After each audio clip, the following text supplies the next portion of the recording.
Willowbrook, Ohio was a small town where the beauty of the seasons changed quietly. Mary Wilson found true fulfillment in her daily work as a nurse at the local general hospital.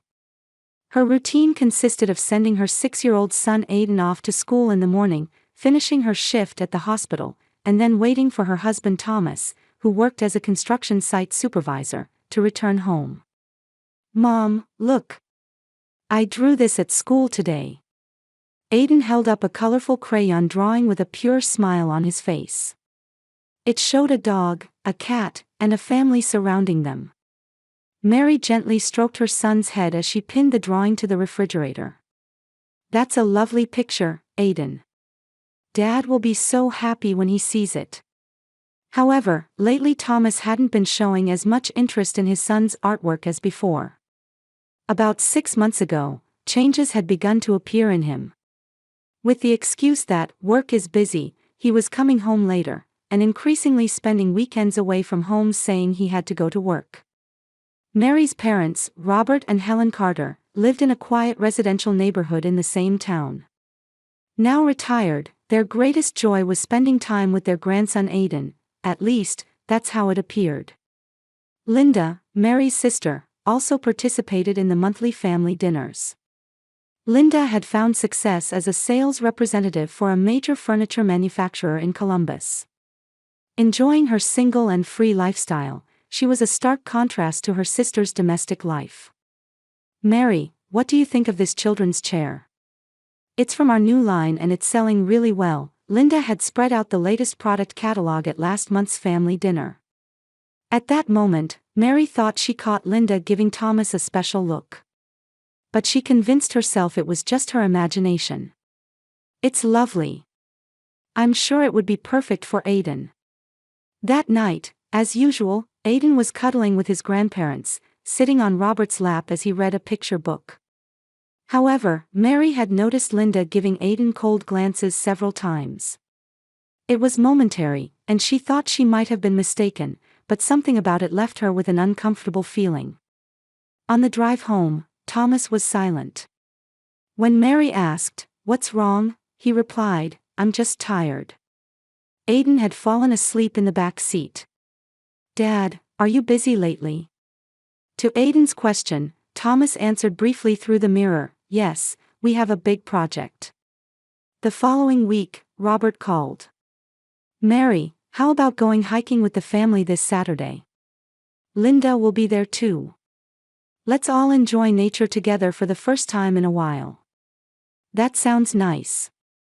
Aiden will be thrilled." Can you imagine making $10,000 a month just from YouTube, all from home? That's exactly what I did with Reddit Stories. No face, no voice. Check the link in the description if you're curious. "I'll ask Thomas too." Mary suggested it to her husband. Surprisingly, Thomas, who would normally decline saying, "I have work," answered, "Let's go." Aiden, who loved nature, was excited about the family hiking trip. "Yay! We're going to the forest. Will we see animals too?" However, the day before departure, Thomas called. "I'm sorry, but urgent work came up. You all go without me." Mary was disappointed but resolved to cherish the time with her son. "It's okay, Aiden. Let's enjoy ourselves even without Dad." Aiden looked a bit sad but quickly recovered his spirits. The morning of the hike dawned with a clear blue sky. Mary got up early to prepare Aiden's lunch and packed drinks, snacks, and a first aid kit into a small backpack. As a nurse, she always prepared for emergencies. "Aiden, are you ready?" Aiden came bounding down the stairs wearing a small jacket and hat, his eyes shining with excitement. "All ready, Mom. I brought my magnifying glass too. I'm going to observe insects." Mary smiled at her son's curiosity and pure joy. Though she regretted that Thomas wasn't with them, she was determined to cherish this mother-son time. The doorbell rang, and when Mary opened the door, her parents' car was parked outside. Her father Robert was in the driver's seat, her mother Helen in the passenger seat, and Linda in the back seat. Everyone was dressed for the outing, with Linda in particular wearing expensive hiking boots and stylish outdoor wear. "Good morning, Mary. What wonderful weather we have."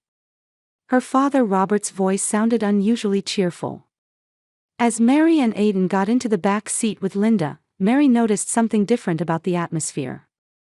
Her parents exchanged brief glances, and Linda was strangely tense, staring at her cell phone. "So Thomas couldn't make it after all," Linda said. There seemed to be something hidden in her voice that Mary couldn't quite make out. "Yes," he said, "urgent work came up. It's disappointing, but it can't be helped." "Yes, it can't be helped," Linda's response seemed a bit too quick. As the car left town and climbed the mountain road toward the forest, her parents were unusually talkative. Helen in particular kept repeating, "Today will be a special day." Mary felt uncomfortable with these words but thought it was just expectation for a pleasant family outing. Aidan was absorbed in the scenery outside the window, pointing at passing trees and rocks and repeatedly asking, "What's that?" and "What's this?" Grandfather Robert answered his grandson's questions more enthusiastically than usual, occasionally exchanging glances with Helen through the rearview mirror. After driving for about an hour, the car turned onto a narrow unpaved road. Mary realized this was an unfamiliar route. "Dad, where are we going?" When Mary asked, Robert shrugged. "I found a different route. It's a place tourists don't visit much. The view is amazing." The car finally stopped at a small, undeveloped parking area. There were no other cars around, and silence dominated the area. As everyone got out of the car and shouldered their backpacks, Mary felt uneasy again. Her parents and Linda had too little luggage for a long hike. "Dad, are you sure this trail is okay?" "There's nobody here," Mary asked worriedly. "Don't worry, Mary. This place is a hidden gem. The view from the top is breathtaking," Robert answered with confidence. "That's right, Mary. Trust us. We just wanted to show you a special place," Helen added. Her voice was gentle, but her eyes seemed to be saying something else. Aidan was already under a nearby tree, searching through fallen leaves. "Mom, look. I found a pretty stone." Mary went to her son and shared in his small discovery. Meanwhile, Linda kept checking her phone repeatedly. "Linda, you keep looking at your phone. Are you in contact with someone?" When Mary asked, Linda looked up with obvious surprise. "Huh? No, I was just checking the time." Linda's voice rose slightly. "The time? Is something happening?" "No, nothing. It's just a habit." Linda quickly put her phone away. The hike began, and the group proceeded along a narrow path through the forest. The trail gradually became steeper, and Mary was glad that she and Aidan had come with proper equipment. In contrast, she was becoming concerned about her parents and Linda's attire. "Why are you so lightly dressed for a long hike?" When Mary asked, her mother Helen waved her hand to indicate there was nothing to worry about. "We'll be fine just going there and back. Besides, today is a special day." That phrase again. Mary tilted her head but thought she should catch up with Aidan, who was walking ahead holding hands with his grandfather. The sky occasionally visible through the trees was still blue and clear, but clouds of anxiety were gathering in Mary's heart.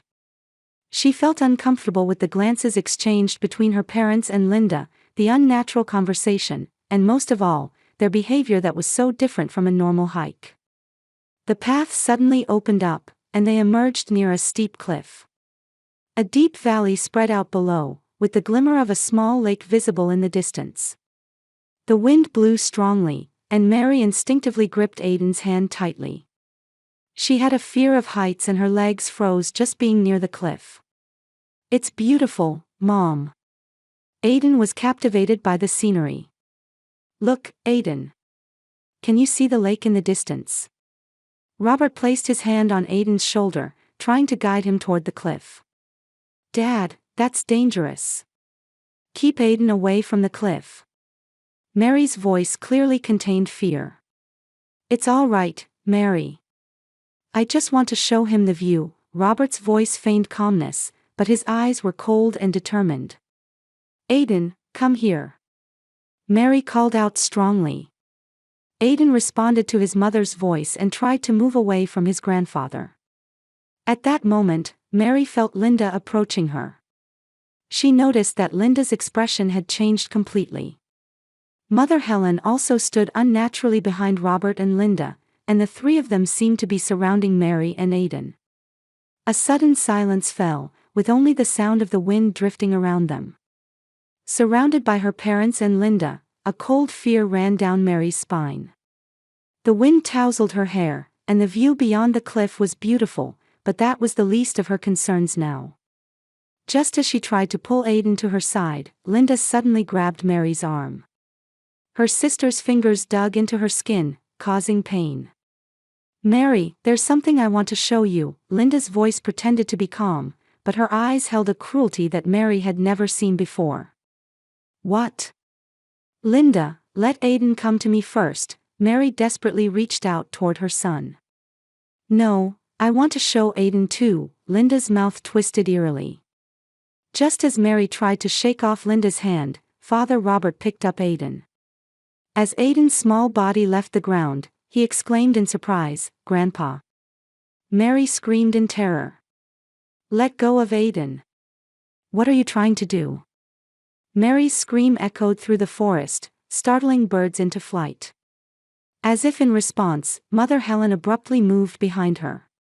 Mary, you were always a good child. Helen's voice was strangely gentle.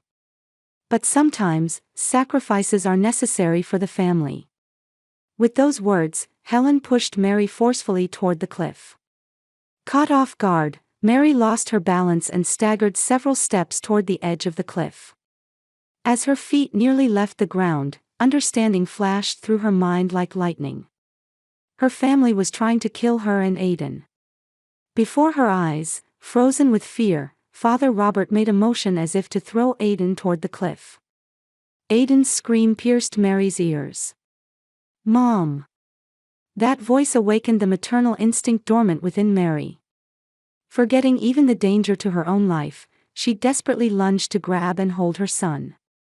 The moment her fingers touched Aiden's jacket, Linda pushed her strongly from behind. Why? Mary's scream vanished into the sky.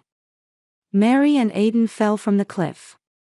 During the fall, Mary instinctively held Aiden tight, shielding her son with her body. The two of them tumbled down, hitting trees and rocks along the cliff face. Sharp pain shot through Mary's entire body, and her vision flickered. Aiden!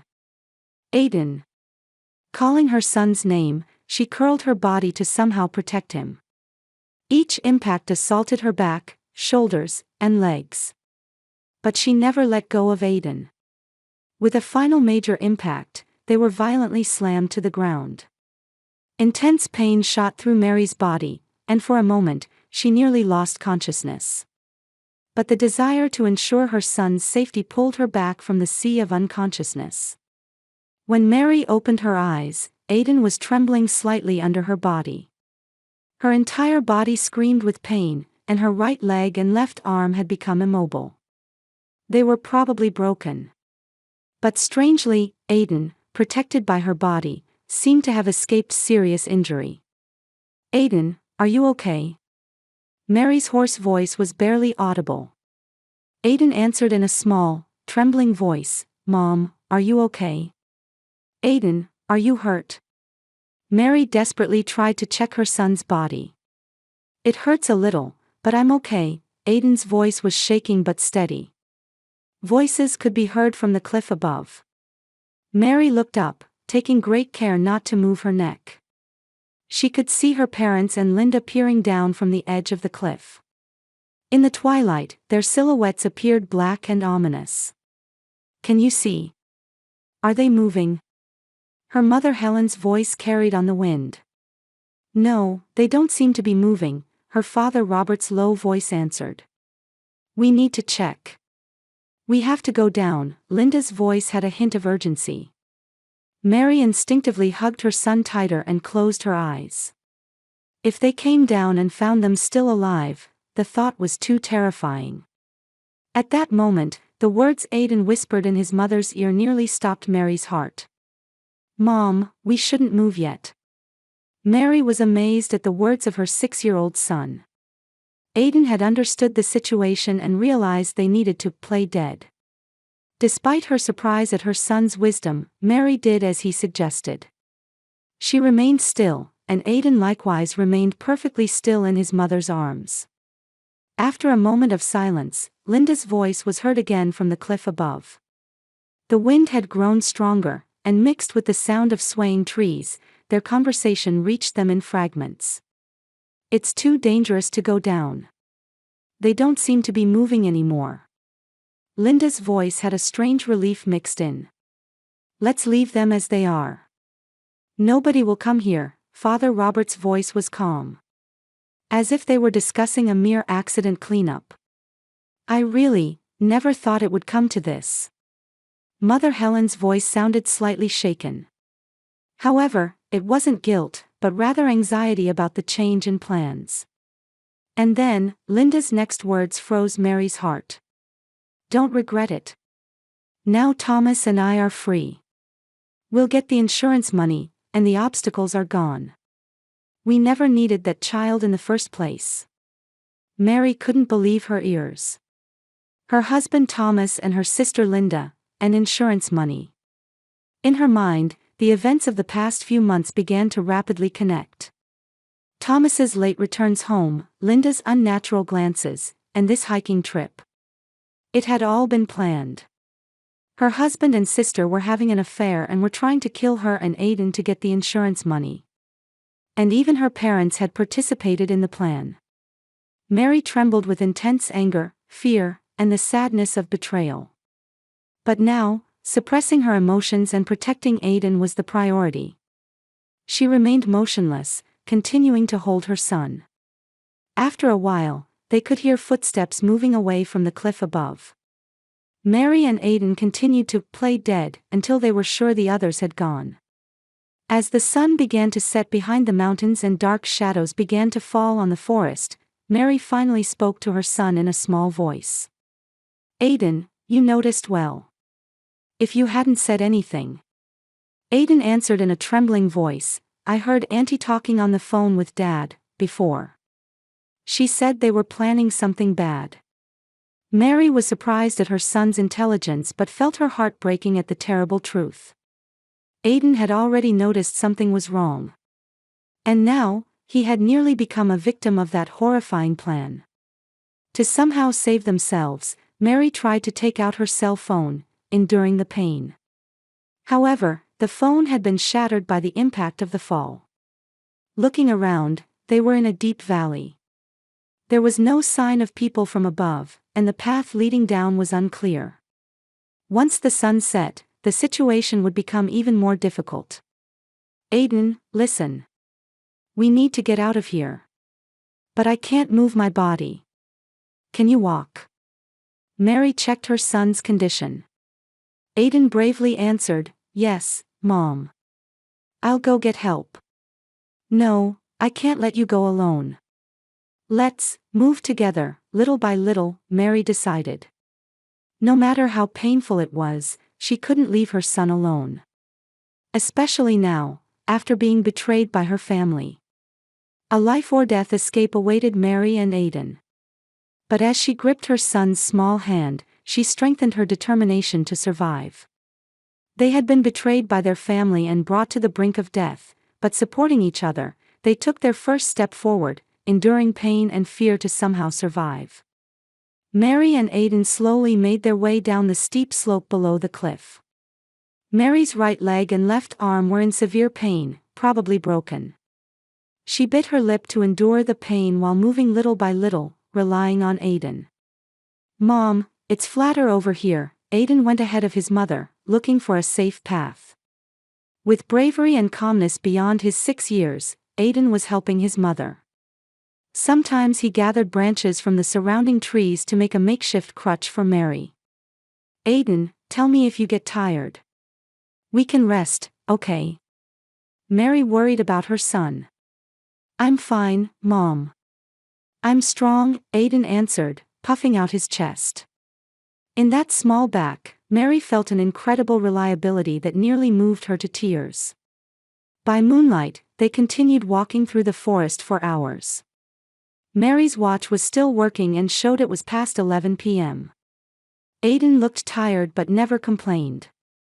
Let's rest a little. Mary sat down under a large tree. Aiden sat next to her, nestling in his mother's arms. Mom, will Dad not come back anymore? Aiden's small voice echoed in the darkness. Mary was at a loss for words. How could she explain? That her husband had tried to kill them. That he was having an affair with her sister. That it was for insurance money. How could she make a 6-year-old child understand these things? Aiden. Dad. Mary carefully chose her words. Dad won't be able to live with us anymore. But it's okay. I'll always protect you.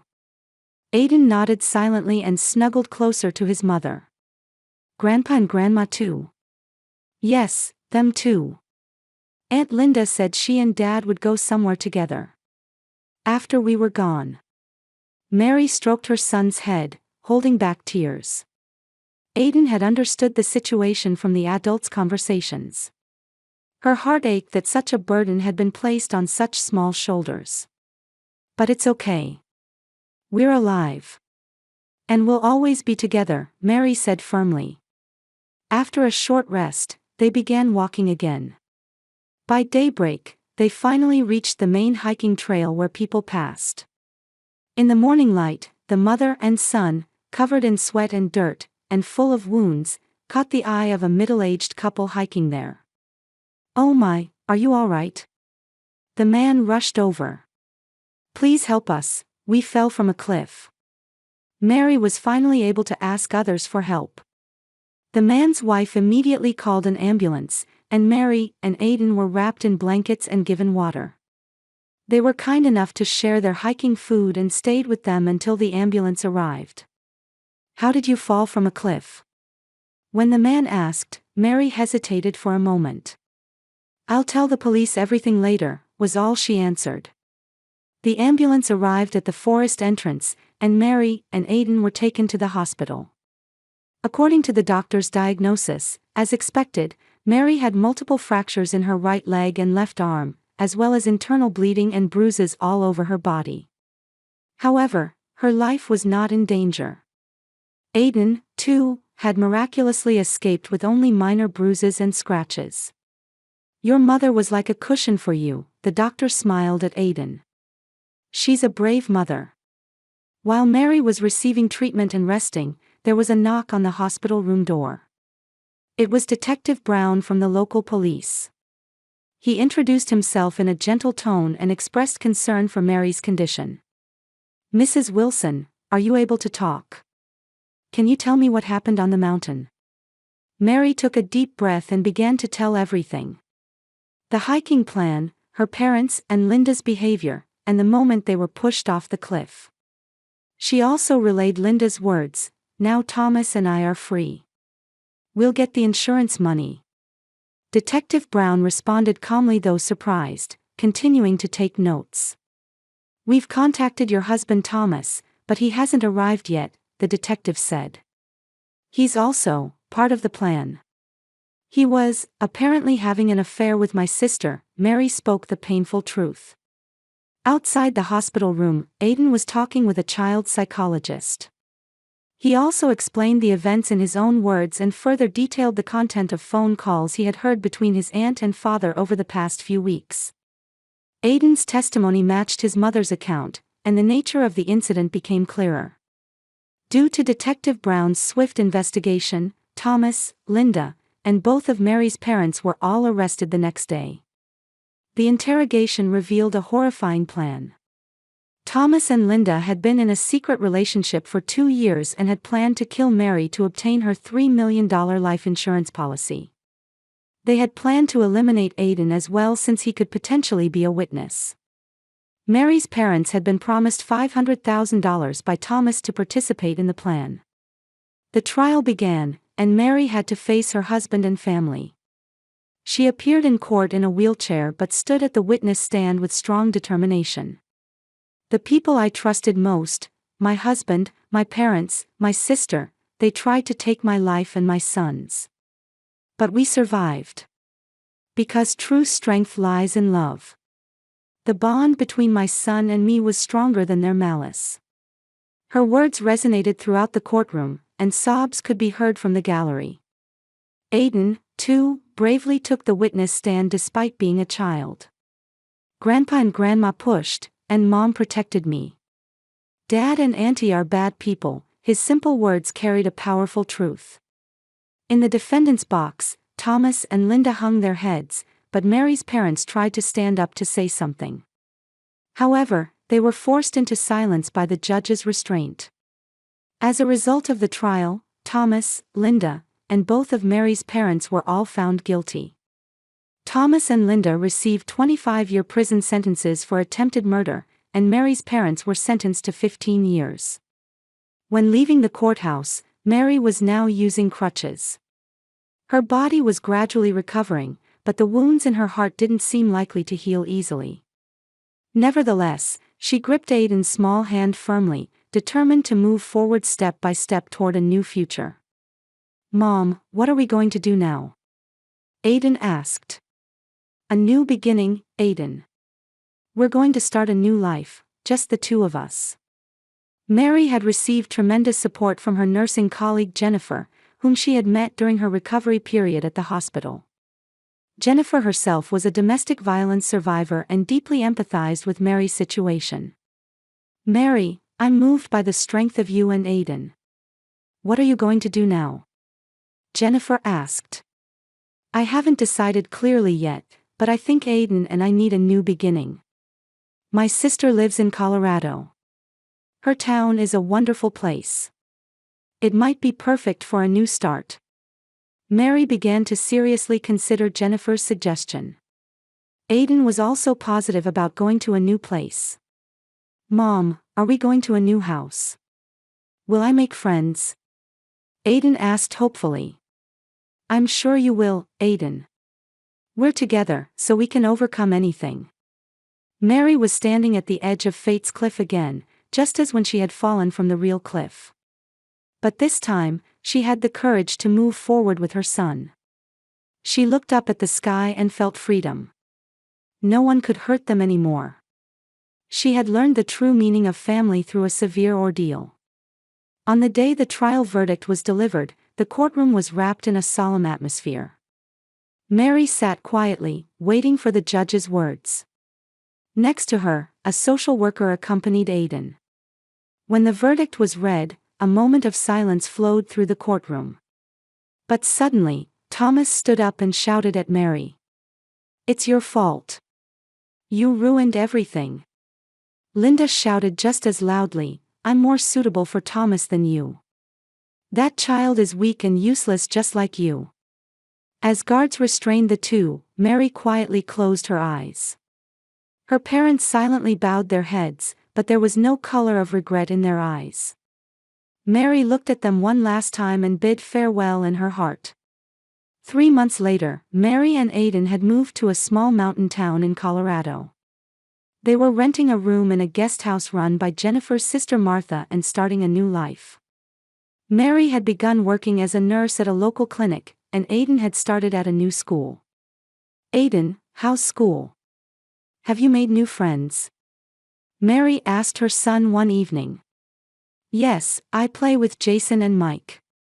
But sometimes I remember that time and get scared," Aiden answered honestly. "I feel the same," Mary hugged her son. "But remember, we'll get through it together."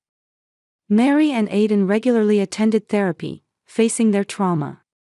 Sometimes they were haunted by nightmares, but they felt they were healing little by little. One day, the principal of the town's elementary school, David Clark, visited the clinic. He had come to report on Aiden's progress at school. "Your son is truly remarkable. To be so positive and caring despite everything he's been through." Mary smiled. "Thank you. Aiden is my pride." Over the next few weeks, David occasionally stopped by the clinic. He was kind and showed genuine interest in Mary and Aidan. Mary gradually began to open her heart to him.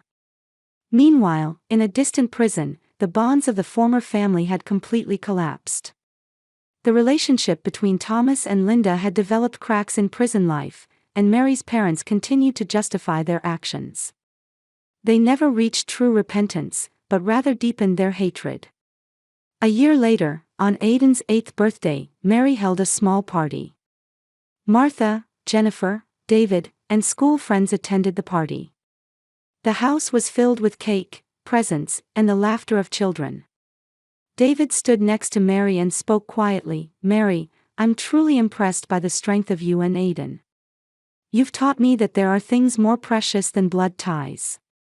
Mary gazed out the window at the sunset over the distant mountains. "We've learned that family is something you choose. True family exists where there is love, trust, and respect." She turned her eyes back to her son's smiling face. From the terror and despair of being thrown off a cliff, they had climbed up together, hand in hand, and were now finding new bonds, a new family. Mary was certain. True family is not about blood ties, but about bonds of love that protect and support each other. And she and Aidan were living proof of that.